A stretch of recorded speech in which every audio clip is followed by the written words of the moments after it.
Hi friends, പ്രീസക്സസ് കോഴ്സിൻ്റെ പുതിയൊരു വീഡിയോയിലേക്ക് എല്ലാവർക്കും സ്വാഗതം.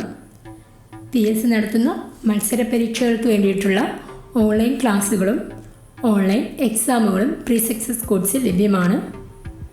താല്പര്യമുള്ളവർ ഞങ്ങളുടെ നമ്പറിൽ കോൺടാക്റ്റ് ചെയ്യുക. ഞാനിന്ന് പറയുന്നത് മുൻവർഷങ്ങളിൽ PSC നടത്തിയ പരീക്ഷകളിൽ നിന്നുള്ള ചില ചോദ്യങ്ങളും അവയുടെ ഉത്തരങ്ങളുമാണ്. നമുക്ക് വീഡിയോയിലേക്ക് പോകാം. ഒന്നാമത്തെ ചോദ്യം: കേരളത്തിൽ കിഴക്ക് നിന്നും പടിഞ്ഞാറോട്ട് ഒഴുകുന്ന നദി ഏത്? ഉത്തരം കബനി. രണ്ടാമത്തെ ചോദ്യം: കേരളപ്പിറവി ദിനം എന്ന്? ഉത്തരം 1956 നവംബർ 1. മൂന്നാമത്തെ ചോദ്യം: കേരളത്തിൻ്റെ ഭൂപ്രകൃതിയിൽപ്പെടാത്തത് ഏത്? ഉത്തരം പീഠഭൂമി. നാലാമത്തെ ചോദ്യം: ഇന്ത്യൻ സ്റ്റാൻഡേർഡ് സമയം കണക്കാക്കുന്ന രേഖ ഏത്? ഉത്തരം 82.5 ഡിഗ്രി കിഴക്ക്.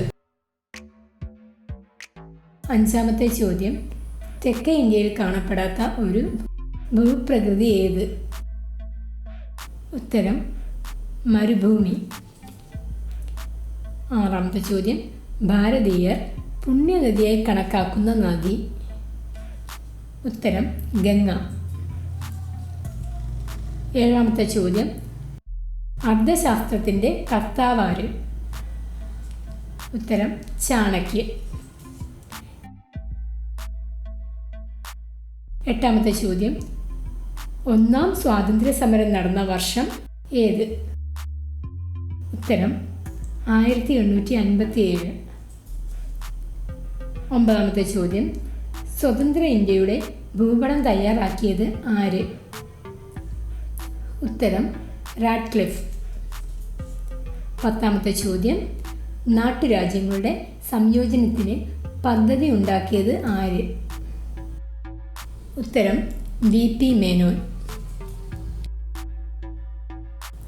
11ാമത്തെ ചോദ്യം: കേരളത്തിൽ വാഗൺ ട്രാജഡി നടന്ന സ്ഥലം എവിടെ? ഉത്തരം തിരൂർ. 12ാമത്തെ ചോദ്യം: ഇന്ത്യയുടെ വിദേശ നയത്തിൻ്റെ പേര്? ഉത്തരം ചേരിചേരാ നയം. 13ാമത്തെ ചോദ്യം: ഇന്ത്യയിലെ ഒന്നാം പഞ്ചവത്സര പദ്ധതി കൊണ്ട് വികസിപ്പിക്കാൻ ശ്രമിച്ച മേഖല ഏത്? ഉത്തരം കൃഷി. 14ാമത്തെ ചോദ്യം: റിസർവ് ബാങ്കിൻ്റെ ചുമതലകളിൽ പെടാത്തത് ഏത്? ഉത്തരം കാർഷിക വായ്പകൾ. 15ാമത്തെ ചോദ്യം: ജനങ്ങളിൽ സമ്പാദ്യശീലവും പരസ്പര സഹകരണവും വളർത്തുന്ന പദ്ധതി ഏത്? ഉത്തരം മൈക്രോ ഫിനാൻസ്. 16ാമത്തെ ചോദ്യം: ഇന്ത്യ വികസിപ്പിച്ചെടുത്ത ഒറ്റ വിക്ഷേപണത്തിൽ 20 ഉപഗ്രഹങ്ങൾ വരെ അയക്കാൻ കഴിയുന്ന റോക്കറ്റ് ഏത്? ഉത്തരം PSLV-C-34. 17ാമത്തെ ചോദ്യം: സഞ്ചാര സ്വാതന്ത്ര്യം ഇന്ത്യൻ ഭരണഘടനയിൽ ഏത് വിഭാഗത്തിൽ പെടുന്നു? ഉത്തരം മൗലികാവകാശങ്ങൾ. അടുത്ത ചോദ്യം: നിങ്ങൾക്ക് ഈ വീഡിയോ ഇഷ്ടപ്പെടുകയാണെങ്കിൽ ദയവായി ലൈക്ക് ചെയ്യുക, ഷെയർ ചെയ്യുക, സബ്സ്ക്രൈബ് ചെയ്യുക. ഞങ്ങളുടെ ചാനലിൻ്റെ തുടർന്നുള്ള വീഡിയോകൾ ലഭിക്കുന്നതിനായി സബ്സ്ക്രൈബിന് തൊട്ടടുത്തുള്ള ബെല്ലൈക്കൺ അമർത്തുക. 18ാമത്തെ ചോദ്യം: വിവരാവകാശ നിയമപ്രകാരമുള്ള അപേക്ഷകളിൽ ഒട്ടിക്കേണ്ട കോഡ് ഫീ സ്റ്റാമ്പിൻ്റെ മൂല്യം എത്ര? ഉത്തരം 10 രൂപ.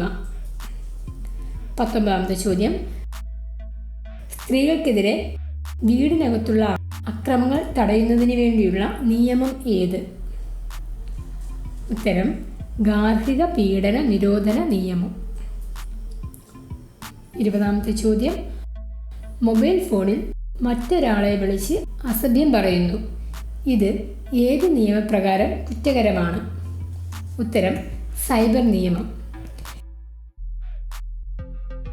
ഇന്നത്തെ വീഡിയോ എല്ലാവർക്കും ഇഷ്ടമായെന്ന് വിചാരിക്കുന്നു. അടുത്ത ഒരു വീഡിയോയുമായി നമുക്കിനിയും കാണാം. Thank you.